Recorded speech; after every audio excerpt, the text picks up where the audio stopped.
ఫటక్ అయిన భరణి కెప్టెన్ కాబోతున్న army. Luxury బడ్జెటే మా టార్గెట్, మటన్ కోసమే యుద్ధం అంటున్న బిగ్ బాస్ హౌస్ సభ్యులు.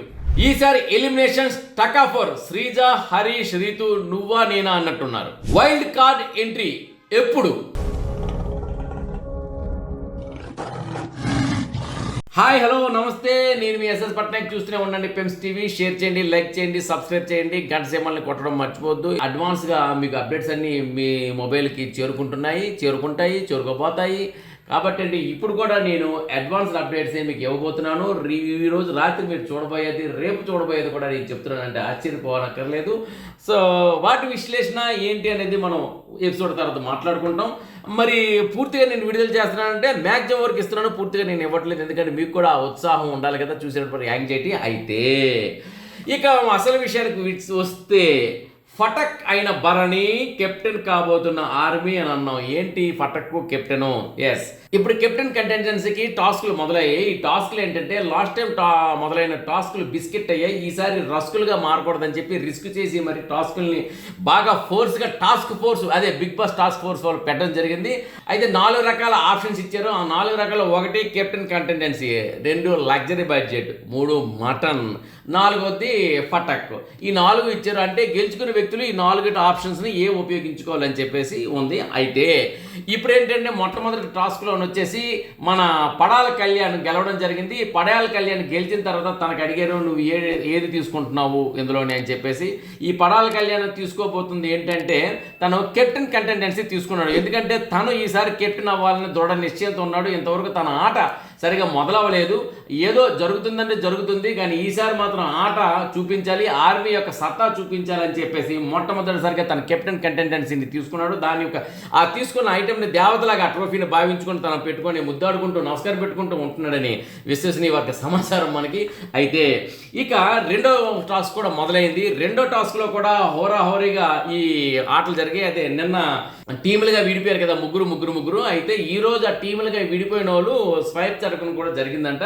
అంటే ఇప్పుడు సుమన్ శెట్టి టీంలో ఉన్న ఫ్లోరా వచ్చేసి పడాల కళ్యాణ్ టీంలోకి వెళ్తే, పడాల కళ్యాణ్ టీంలో ఉన్న హరీష్ వేరే వాళ్ళ టీంకి వెళ్తే, వేరే వాళ్ళ టీంలో ఉన్నవాళ్ళు ఇటు వస్తే అటు వస్తే అలా జంబ్లింగ్ అంటే ఈ స్వైపింగ్ జరిగింది. ఈ స్వైపింగ్ జరిగి ఆట మొదలైంది. ఇందులోని కెప్టెన్ కంటెండెన్సీలోకి యుద్ధంగా మొదలైంది కదా. అయితే కెప్టెన్ కంటెండెన్సీలో పవన్ కళ్యాణ్ తీసుకున్నారు. అది ఇంకా నెక్స్ట్ టాస్క్ మొదలైంది. ఈ నెక్స్ట్ టాస్క్ ఏంటంటే దాన్ని కూడా చాలా ఈ టీం సభ్యులందరూ హోరాహోరీగా ప్రారంభమై మొత్తానికి ఏంటంటే రెండో టాస్క్లో కూడా పడాల కళ్యాణ్ గెలవడం జరిగింది. రెండో దాంట్లో కూడా పడాల కళ్యాణ్ గెలిచిన తర్వాత ఈ మిగిలిన 3 ఉన్నాయి కదా, లగ్జరీ బడ్జెట్, మటన్ కోసం, నెక్స్ట్ ఇంకోటి ఫటక్ అని, ఈ 3 ఏం తీసుకుంటావు అడిగితే అతను ఫటక్ అని తీసుకుంటాం అన్నాడట. ఎందుకంటే ఫటక్ అని తీసుకుంటే ఎవరో ఒక కెప్టెన్ కంటెండెన్సీ ఎవరుంటారో బలమైన వాళ్ళని ఎలిమినేట్ అంటే ఇక్కడ నుండే తప్పించవచ్చు. సో ఆ విధంగా ఏంటంటే భరణిని ఈ ఆటల నుండి ఎలిమినేట్ చేసినట్ట. దానివల్ల ఏంటంటే భరణికి ఫటక్ అని పడింది. అంటే మన కెప్టెన్గా కంటెండర్గా తీసుకున్న మన కళ్యాణ్ ఫటక్ని తీసుకుని ఆ ఫటక్ని అనే ప్రయోగం మన భరణి మీద వేసి భరణి గారిని ఇప్పుడు కెప్టెన్గా బరిలోకి లేకుండా చేశారు. నెక్స్ట్ టాస్క్లోనే భరణి గారు ఉండరు. కెప్టెన్ కంటెండెన్సీకి ఆయనకి ఎలిజిబిలిటీ లేకుండా చేశాడు. ఇక మిగిలిన 2 ఆటలు ఉన్నాయి. అంటే ఆల్రెడీ 2 ఆటల్లో గెలిచేశాడు మన కళ్యాణ్. ఇంకా మిగిలిన 2 ఆటలు ఉన్నాయి. ఆ 2 ఆటల్లో కూడా గెలిచినట్లయితే ఇంకా ఆల్మోస్ట్ ఇప్పటికి అయిపోయింది, ఫిక్స్ అయిపోయింది మన పడాల కళ్యాణ్ కెప్టెన్ అని. ఇంకో చిన్నది ఉంది. ఆ 2 ఏంటంటే లగ్జరీ బడ్జెట్ ఒకటి, మటన్ ఒకటి ఉంది. అంటే ఇక్కడ రూమ్లో మిగతా వాళ్ళందరూ కూడా ఫైట్ చేస్తున్నారు. ఇప్పుడు మిగిలింది ఏంటంటే లగ్జరీ బడ్జెట్ కోసమే యుద్ధమా అన్నట్టు ఉంది. లగ్జరీ బడ్జెటే మా టార్గెట్ అన్నట్టు పెట్టుకున్నారు. ఎందుకంటే లగ్జరీ బడ్జెట్ రావడం వల్ల ఇప్పుడు చూస్తున్నాం కదా, లగ్జరీ బడ్జెట్ లేకపోవడం వల్ల పోపు కోసం కూడా యుద్ధం జరుగుతుంది. చిన్న గుడ్ల కోసం కూడా నాకు చాలేదని వస్తుంది. ఈ విధంగా ఏంటంటే అవుతుంది లగ్జరీ బడ్జెట్ వచ్చినట్లయితే. అయితే ఇక్కడ చిన్న కిటుకు, లగ్జరీ బడ్జెట్ అని వస్తే కెప్టెన్కి వస్తుందా లేక రూమ్ సభ్యులకు వస్తుందా అనేది ఒక పెద్ద క్వశ్చన్ మార్క్. ఒకవేళ కెప్టెన్కి వస్తే కెప్టెన్ రూమ్ సభ్యులతో పంచుకోవచ్చు. అయితే ఈ పడాల కళ్యాణ్ అందరితో పంచుకుంటాడా, లేదా ఓనర్స్తోనే పంచుకుంటాడా, లేదా బయట ఉన్న తన టెనెంట్స్ సోదరులకి వాళ్ళకి ఇస్తాడా, లేదా మొత్తం అందరికీ ఇస్తాడు, లేకపోతే ఇద్దరికి ఇస్తాడా, లేదా తను ఒక్కడే ఎంజాయ్ చేస్తారు అనే విషయం పెద్ద క్వశ్చన్ మార్క్ ఉంది. అయితే ఇక్కడ ఏంటంటే లగ్జరీ బడ్జెట్ కోసం కూడా యుద్ధం జరుగుతుంది. మరి అది ఎవరు గెలుచుకుంటారో చూడాలి. ఇక మటన్ కోసమే యుద్ధమా అన్నట్లు కూడా ప్రారంభమైంది. ఎందుకంటే మటన్ అనేది వీళ్ళు ఇక్కడ రూమ్కి వచ్చిన తర్వాత చికెన్కి మటన్కి వాచిపోయారు. ఈ అసలు ఎలా ఉందంటే అది దొరికితే చాలు తిందామా ఎలా ఉంటాయా అన్నట్టు ఉంది. అయితే ఇప్పుడు మటన్ అనేది ఇస్తూ ఉన్నారు. దసరా అంటే కూడా అందరూ మటన్ వండుకొని తింటారు కదా. ఇది మన అంతేనే ఆ మటన్ గారెలు అనేవి ఇప్పుడు ఈ దసరా రోజు కూడా వాళ్ళు మటన్తో తినాలని కోరుకుంటుంది. అందుకని బిగ్ బాస్ అనేది మటన్ అనేది పెట్టారు. ఇప్పుడు మటన్ ఎవరు గెలుచుకుంటున్నారు? గెలుచుకున్న వాళ్ళకే మటన్ వస్తుందా, లేకపోతే రూమ్ సభ్యులందరికీ మటన్ ఇస్తారా, లేదా ఆ టీం సభ్యుల వరకే మటన్ ఇస్తారా అనేది కూడా పెద్ద క్వశ్చన్ మార్క్గా ఉంది. ఇప్పుడు ఆ మటన్ కోసమే యుద్ధం అన్నట్లు బిగ్ బాస్ హౌస్ సభ్యులు మాత్రం చేస్తున్నారు. మొత్తానికి ఏంటంటే తిండి విలువ తెలుస్తుందండి బిగ్ బాస్ సభ్యులకి. నిజానికి ఏంటంటే బిగ్ బాస్ అనేది నడక, నడవడిత, మాట, ఆటే కాకుండా భోజనం విలువ కూడా తెలియపరుస్తుంది బిగ్ బాస్. బిగ్ బాస్ అనేది ఏంటంటే ఒక విధంగా చెప్పాలంటే సైకలాజికల్గా, సోషలాజికల్గా ఒక మనిషిని ఒక పరిపూర్ణ వ్యక్తిగా తయారు చేసే ప్రయత్నం బిగ్ బాస్. లోపలికి వచ్చిన వాళ్ళు వ్యక్తిత్వ వికాసంతో తయారై బయటకు వస్తారా అంటే నిజంగా హరీష్లో కూడా కొంత మార్పును చూసాం. తను కూడా కాస్త మార్పు చెందుతూ మాస్క్ తీసాడా, మార్పులో కనిపిస్తున్నాడా అనే విషయంలో మనకే డౌట్గా ఉన్నట్టుంది. నిజానికి చెప్పాలంటే ఇంకొక విషయం ఏంటంటే శ్రీజ.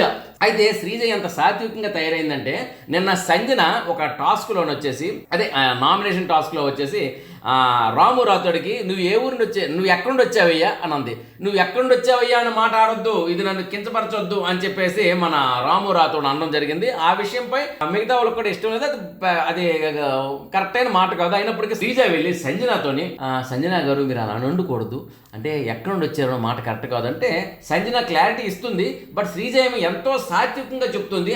అది బిగ్ బాస్ హౌస్లో మన షోలో చూపించేటప్పుడు అరే శ్రీజయ్యనా ఇంత సాత్వికంగా శ్రీజ చెప్తుందా, శ్రీజయ్యనా లేకపోతే ఆమెలోకి వేరే ఆత్మ ఏదైనా ప్రవేశించిందా అనే అంతగా ఉంది. నిజంగా చాలా సాత్వికంగా చెప్తుంది. నిజం ఏంటంటే ఆమె నిజంలోకి ఇప్పుడు వచ్చింది. ఎందుకంటే నామినేషన్లోకి వచ్చింది కదా, నామినేషన్లోకి వచ్చినప్పటికే మొదలైంది భయం. అంతే, ఈ నామినేషన్ లేకపోతే ఎంతవరకు రెచ్చిపోతారో. నెక్స్ట్ ప్రియా వెళ్ళిపోవడంతోనే ఆమెకి ఒక రైట్ హ్యాండ్ పోయినట్టు అయిపోయింది. ఆమె ఒంటరిగా ఉందేమో అనే భావనలో ఆమెలో బాగా ఉంది. ఎందుకంటే ఎవరు ఆట ఆడుతున్నారు ఇప్పుడు శ్రీజ కూడా టీం ఆట కాకుండా తన ఆట మొదలెట్టాలి. నోరు వేసుకొని పడిపోయేది, నీకు ఆ నోరు వద్దు అని భరణి గారు చెప్పడం, దివ్య గారు చెప్పడం, సంజన గారు చెప్పడం, రూమ్లో అందరూ కూడా చెప్పడంతో అరే నా నోరే నాకు మైనస్, ఆల్రెడీ తన నోరు ప్రియాకి మైనస్ అయింది, ఇప్పుడు తనకు మైనస్ కాబోతుంది. ఈ విషయంలో నిజంలోకి వచ్చి తను ఇంకా కాస్త దమ్ము తగ్గించుకుంది శ్రీజ. ఇక నెక్స్ట్ ఏంటంటే ఈసారి ఎలిమినేషన్కి వచ్చినప్పటికీ టకాఫోర్గా ఉందండి. ఏంటంటే హరీషు, శ్రీజ, రీతు, దివ్య, ఫ్లోరా, సంజన 6 ఉన్నారు. అయితే ఇటు ఆ సంజన గారు వచ్చేసి మరి ఆమె చేసిన తప్పులు చేసేస్తున్నారు, తర్వాత కవర్ చేస్తున్నారు. అంటే ఆమె వల్ల ఎపిసోడ్స్ బాగా వస్తుంది, కంటెంట్ బాగా పెరుగుతుంది. కాబట్టి సంజన లేకుండా బిగ్ బాస్ హౌస్ని చూడటం ఎంతవరకు అనేది పెద్ద క్వశ్చన్ మార్క్. కాబట్టి సంజన గారికి ఈసారికి ఫరక పడదు అని అనుకుంటున్నాను. అదేవిధంగా ఫ్లోరా గత 3 సార్లుగా ఈమె అయిపోతుంది అనుకుంటున్నాం. ఈసారి అవ్వట్లేదు. మరి ఈసారి కూడా ఈమె అవ్వదు అని అందరికీ ఉంది. మరి అయిపోద్దేమో తెలియదు, కానీ ఈసారి అయితే ఈమె ఎలాగోలాగా చివరాఖరికి వచ్చి గెలిచేస్తుంది అనే ఒకటి ఉంది, ఒక సాఫ్ట్ కార్నర్. కానీ దివ్య అంటే నిన్నకాక మొన్నే వచ్చింది కాబట్టి ఈ అమ్మడిని అంత వేరంగా పంపించే ఏర్పడలేవు. ఒకవేళ అందరూ ఓట్లు వేసినా సరే, అంటే ఓట్లు వేయకపోయినా సరే, కానీ బిగ్ బాస్ అయితే అప్పుడు ఈ అమ్మాయిని పంపించరు. ఎందుకంటే ఒక ప్రణాళిక పైన తీసుకొచ్చే విధంగా ఉంది అని అనిపిస్తుంది. కాబట్టి దివ్య ఇంకొక రోజులు ఇందులో ఉంటుంది హౌస్లో. కానీ దివ్య కూడాను చాలా టకాఫర్గా తను ఆడుతుంది, తన మాటలు కానీ ఇవి కానీ. దివ్య ముఖ్యంగా ఏంటంటే ఇప్పటి వరకు నేను అనుకుంటుంది ఏంటంటే తనూజలాగా యాడవదు, మరి రీతులాగా యాడవదు, వాళ్ళలాగా నంగి తను అవ్వదు. తను ఒక బలమైన వ్యక్తి. మరి ఆమె కంట్లో నీరు చూడమేమో అన్నట్టుగా ఉంది. ఆమె అయితే చాలా స్ట్రాంగ్గా ఉంది దివ్య.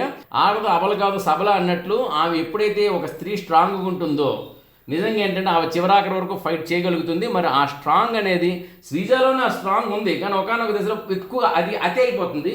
బట్ ఈమె మితిగా ఉంటుంది. మరి ఈ అతి మితి మధ్య ఫైటింగ్ ఎలా ఉంటుందని మనం చూస్తున్నాము. ఇక మిగిలింది ఏంటంటే హరీషు, శ్రీజ, రీతు.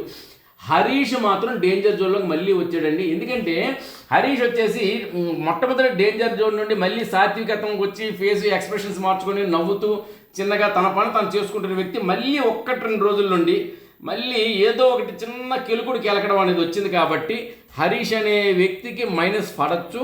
అదేవిధంగా శ్రీజాకి ఎప్పటి నుండో తన మీద గురుంది, కాకపోతే ఈ వారం తగ్గించుకుంటే తన దమ్ము. కానీ శ్రీజ మాత్రం గతంది క్యారీ ఫార్వర్డ్ అవుతున్నాయి అన్నమాట, గతంవి. అదేవిధంగా రీతుదైతే ఆమెది సేమేనండి.